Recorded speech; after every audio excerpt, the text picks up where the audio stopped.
हा भगवान, हा भगवान, हा भगवान, हा भगवान। जय माँ, जय माँ, जय माँ। विश्व वंदिता परम पूजनीया श्री श्री माँ आनंदमयी का नाम जो भी स्मरण करता है उसका हृदय श्रद्धा से परिपूर्ण हो जाता है। भारत के संत महात्मा साधक जिन्होंने भी कभी माँ का थोड़ा बहुत भी परिचय पाया है वो माँ को साक्षात भगवती स्वरूपा ही मानते हैं। सन 1925 की बात है, ढाका के शाहबाग में उस समय माँ का निवास था। श्री शशांक मोहन मुखोपाध्याय ये ढाका के एक अवकाश प्राप्त सर्जन थे जो अपने एक परिचित के माध्यम से माँ के निकट आए थे। प्रथम दिन उनका माँ के साथ में भेंट हुई। उसके बाद में वो घर आकर अपनी पुत्री गुरुप्रिया देवी को माँ के बारे में बताते हैं। माँ से अत्यंत प्रभावित और भक्तिभाव से माँ की चर्चा करते हैं।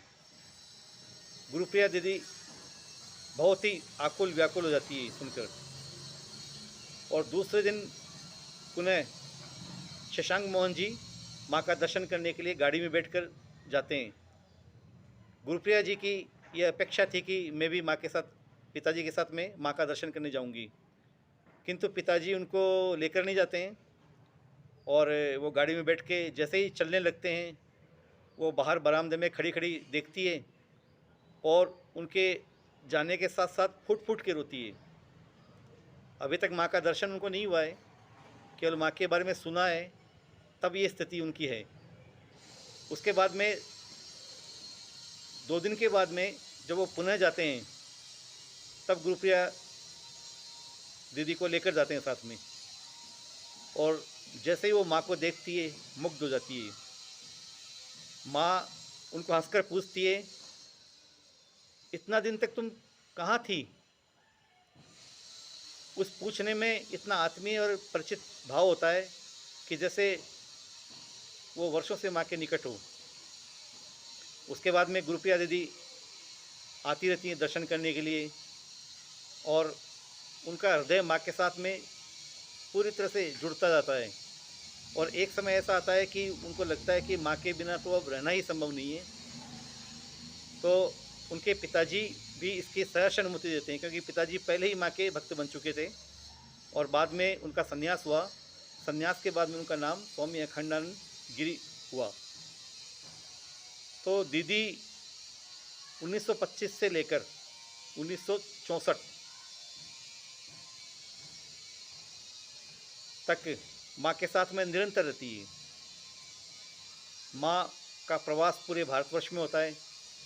माँ असंख्य साधु महात्माओं साधकों से मिलती हैं। वो लोग आते हैं माँ के पास में दर्शन करने के लिए। बड़े बड़े राजा महाराजा माँ के पास में दर्शन के लिए आते हैं, माँ से मिलते हैं। माँ को निमंत्रण दे के आग्रह करके बुला के ले जाते हैं अपने स्थान पर, माँ को वहाँ रखते हैं। इन सब प्रवासों में दीदी साथ में रहती हैं उनकी निजी सेविका के रूप में।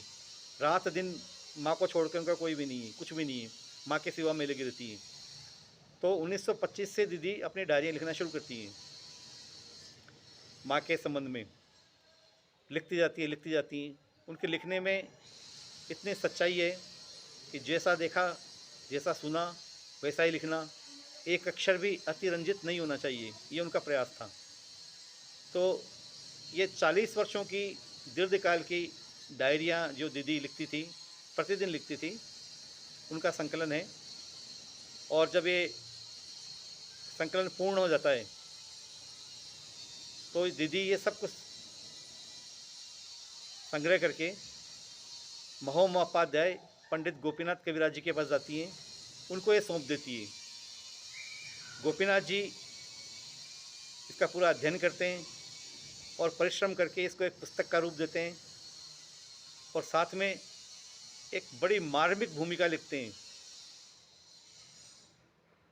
उसके बाद में ये प्रकाशित होती है। आरंभ में बंगला में छपती है, उसके बाद में उसका हिंदी अनुवाद होता है। हिंदी अनुवाद जब हुआ तो इसका ये 20 खंडों में थी पुस्तकें, और वर्षों तक इससे भक्तों को लाभ मिलता रहा।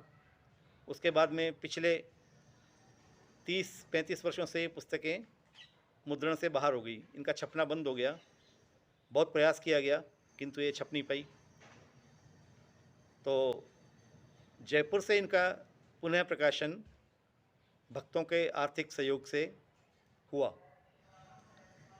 इसके प्रकाशन में विशेषता यह है कि जो 20 खंड थे उनको 5 खंडों में कर दिया गया। तो प्रत्येक खंड 700 से 800 पृष्ठों का हुआ। इसका कागज़, इसकी जिल्द बंदाई, प्रस्तुतिकरण, छपाई सभी बहुत ही सुंदर करने का प्रयास किया गया। इस तरह से प्रेस में प्रत्येक खंड की लागत 400 रुपये आई, किंतु भक्तों के आर्थिक सहयोग के कारण सेवा के लिए इसका मूल्य प्रत्येक खंड का केवल 100 रुपये रखा गया। और अब ये 5 खंडों में छप के तैयार हो चुकी है और बहुत ही बड़ी संख्या में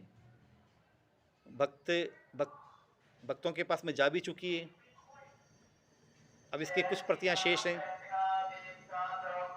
ये यदि एक बार समाप्त हो जाती है तो फिर इसका ये कहना बड़ा कठिन है कि कब पुनः छपेगी ये, क्योंकि ये बहुत बड़ा काम है और कौन इस कार्य को करेगा। इतने कम मूल्य पे कौन छापेगा इसका। यदि बाज़ार में इसका कोई प्रकाशन होता तो प्रत्येक खंड निश्चित रूप से लगभग 800 रुपये का होता, किंतु प्रत्येक खंड आपको मात्र 100 रुपये में, पूरा सेट 500 रुपये में। इस प्रकार से 500 रुपये का सेट और डाक खर्च 120 रुपये, तो 620 रुपये में ये पुस्तक आपके घर तक पहुंचती है। इसके अतिरिक्त एक पुस्तक और है, मातृदर्शन। वह माँ के प्रथम भक्त श्री ज्योतिष चंद्र राय भाई जी ने लिखी थी अपने अनुभव माँ के संबंध में। वह भी बहुत सुंदर पुस्तक है। उसका भी प्रेस में लागत 75 रुपये आई है, किंतु मूल्य केवल रखा गया 20 रुपये। अब मैं आपको ये प्रत्येक खंड दिखा देता हूँ। ये प्रथम खंड है। इन प्रत्येक खंडों में लगभग 24 चित्र हैं, रंगीन भी हैं और सफ़ेद भी हैं। ये इसका द्वितीय खंड है।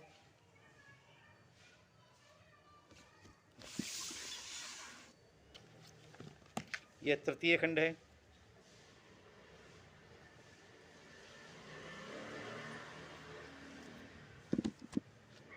यह चतुर्थ खंड है।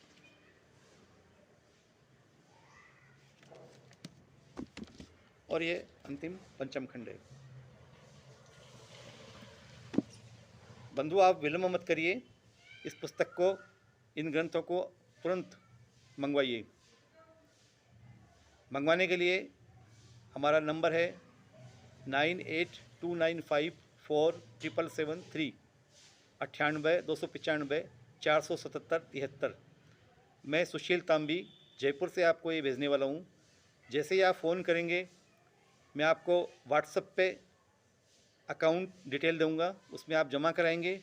मैं आपको ये पुस्तक तत्काल बिना विलंब के भेजूंगा। प्रज्ञा साधना आध्यात्मिक पुस्तक केंद्र जयपुर में इसी प्रकार से दुर्लभ पुस्तकों का संकलन और प्रसार किया जाता है। आप इससे अवश्य लाभ उठाइए। इस वीडियो को अधिक से अधिक लोगों तक पहुंचाइए, जिससे सभी लोग इसका लाभ उठा सकें और जो हमारी जो अमूल्य आध्यात्मिक संपत्ति है उससे सभी लोग जुड़ सकें और उससे कुछ प्राप्त कर सकें। यह इसका उद्देश्य है। आप इसमें सहयोगी बनिए। जय माँ, जय माँ, जय माँ।